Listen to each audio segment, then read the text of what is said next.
दिवशी तो कोणतरी भारतीय जनता पक्षाचा एक खासदार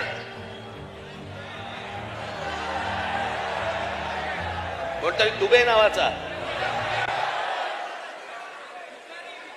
कसा काय बोलला, मराठी लोगों को हम यहाँ पे पटक पटक के मारेंगे, तो आम्हाला पटक पटक के मारणार दुबे? दुबेलाच मी सांगतो, दुबे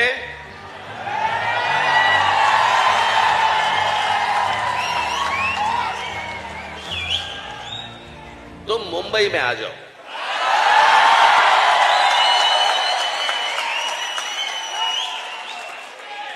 मुंबई के समुंदर में डूबे डूबे कर मारेंगे। नमस्कार।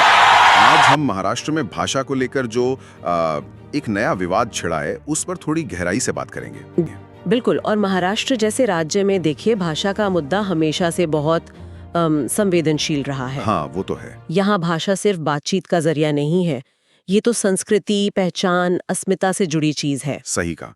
तो ये जो अभी ताजा हंगामा है, ये किस बात पर शुरू हुआ? ये त्रिभाषा फॉर्मूला का जिक्र आ रहा है बार बार। ये जी बिल्कुल, ये जो नई शिक्षा नीति है NEP, उसका ये हिस्सा है त्रिभाषा फॉर्मूला। अच्छा। मतलब 3 भाषाएं छात्र सीखेंगे, अपनी मातृभाषा हिंदी या अंग्रेजी और एक और आधुनिक भारतीय भाषा।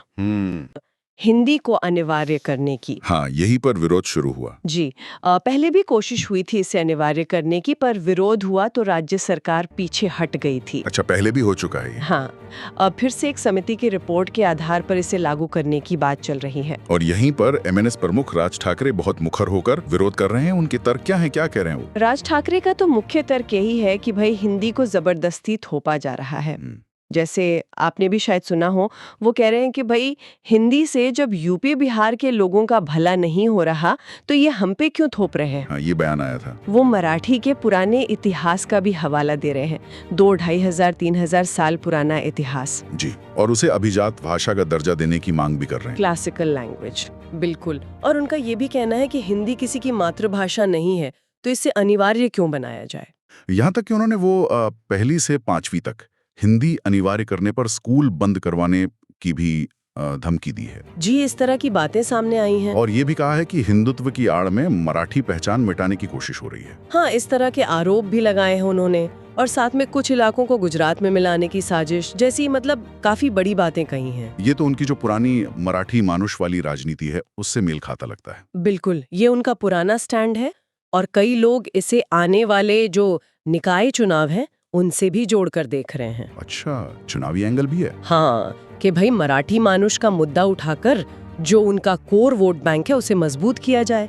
तो ये सिर्फ भाषा नहीं, इसमें राजनीति भी गहरी है। सही है। और बाकी नेता क्या कह रहे हैं? उद्धव ठाकरे का क्या स्टैंड है इस पर? उद्धव ठाकरे भी लगभग वैसी ही बात कर रहे हैं। सोर्स में भी जिक्र है कि वो कह रहे हैं कि भाई हम किसी भाषा के विरोधी नहीं हैं, लेकिन जबरदस्ती लागू नहीं करने देंगे। सख्ती हम लागू नहीं करने देंगे, ऐसा कुछ कहा उन्होंने। जी बिल्कुल। तो उनका रुख भी राज ठाकरे से मिलता जुलता ही लग रहा है इस मुद्दे पर। दिलचस्प है। और सरकार क्या कह रही है? मुख्यमंत्री देवेंद्र फडणवीस का क्या कहना है? मुख्यमंत्री का कहना है कि त्रिभाषा फॉर्मूले में हिंदी लागू तो की जाएगी, लेकिन इसका जो अंतिम फैसला है वो समिति की रिपोर्ट के आधार पर ही होगा। अच्छा, यानी रिपोर्ट का इंतजार है। जी, और उन्होंने ये भी साफ किया है कि महाराष्ट्र में मराठी तो पहले से ही अनिवार्य है। इस नई नीति का मकसद तो संपर्क भाषा को बढ़ावा देना है। और इसी बीच वो राज ठाकरे और सांसद निशिकांत दुबे के बीच भी काफी तीखी बयानबाजी हुई है। हाँ, उससे मामला और गर्मा गया लगता है। बिल्कुल। तो ये सिर्फ हिंदी बनाम मराठी का सीधा मामला नहीं लग रहा। इसमें राष्ट्रीय शिक्षा नीति है, क्षेत्रीय पहचान की राजनीति है, चुनावी दांव-पेच है, सब कुछ उलझा हुआ है। सही कहा आपने। और ध्यान देने वाली बात यह है कि विरोध मुख्य रूप से हिंदी को थोपने के खिलाफ ज्यादा दिख रहा है, बजाय कि हिंदी भाषा के ही खिलाफ हो। हाँ, ये फर्क महत्वपूर्ण है। जी, और अब देखना यह है कि राज्य सरकार कैसे इस नीति को लागू करने और जो क्षेत्रीय भावनाएं हैं उनके बीच एक संतुलन बनाती है। और ये भी कि राज ठाकरे और उद्धव ठाकरे का इस मुद्दे पर एक साथ आना, ये भी महाराष्ट्र की राजनीति में कुछ नए समीकरण बना सकता है। बिल्कुल, ये भी एक देखने वाली बात होगी। ये बदलते समीकरणों की तरफ जरूर इशारा करता है। तो कुल मिलाकर मामला काफी जटिल है। शिक्षा नीति, भाषा का गौरव, क्षेत्रीय अस्मिता और राजनीतिक नफा नुकसान सब आपस में गुंथे हुए हैं। एकदम। और ये हमें एक बड़े सवाल पर सोचने को मजबूर करता है ना, क्या? कि कैसे शिक्षा नीतियां बनाई जाएं जो राष्ट्रीय एकता को भी बढ़ावा दें और जो राज्यों की अपनी गहरी मजबूत भाषाई पहचान है उसका भी सम्मान करें। ये संतुलन साधना बहुत जरूरी है। हाँ, ये वाकई एक बड़ा सवाल है, इस पर सोचने की जरूरत है।